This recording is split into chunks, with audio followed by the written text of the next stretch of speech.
శ్లోకం పరమ పవిత్రం, జ్ఞాపకం పెట్టుకోండి. శంకరాచార్యుల వారు జాతియందు కృపచేత మనకిచ్చారు. ఆడ మగ పిల్ల పెద్ద ప్రతి వారికి శ్లోకం నోటికి రావాలి, తప్పులు లేకుండా చదవాలి. ఇందులో ఒక గమ్మత్తుంది ఆ శ్లోకంలో. ఆ శ్లోకంలో అక్షరాలు మారాయా వ్యతిరిక్త అర్థాలు వస్తాయి. అందుకని తప్పులు చదవకుండా చక్కగా చదవడం నేర్చుకుని చిన్న చిన్న పిల్లల దగ్గర నుంచి అలవాటు చెయ్యండి.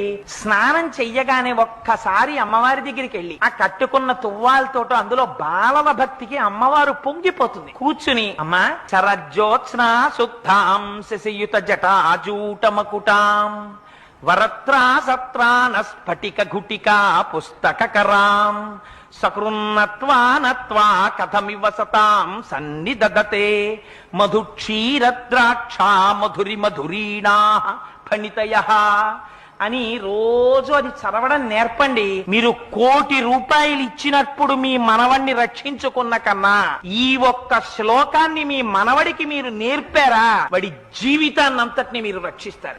ఏదో ఒకనాడు వాడలా చెప్పగా చెప్పగా చెప్పగా చెప్పగా వాడి మనస్సు నిలబడుతుంది. ఆనాడు అమ్మ కృప వాడి యందు ప్రసరిస్తుంది. అమ్మ అనుగ్రహం కలిగిందా వాడు ఏ స్థితికైనా వెళ్ళొచ్చు. అందుకని ప్రతి వాళ్ళు మాకెందుకండి, మేము పెద్దవాళ్ళం అయిపోయాయి కదా, మాకెందుకు ఈ శ్లోకాలు అనుకోకండి. జ్ఞానము కావాలి కదా, భగవత్ సంబంధమైనటువంటి జ్ఞానము, ఆత్మజ్ఞానము లోపల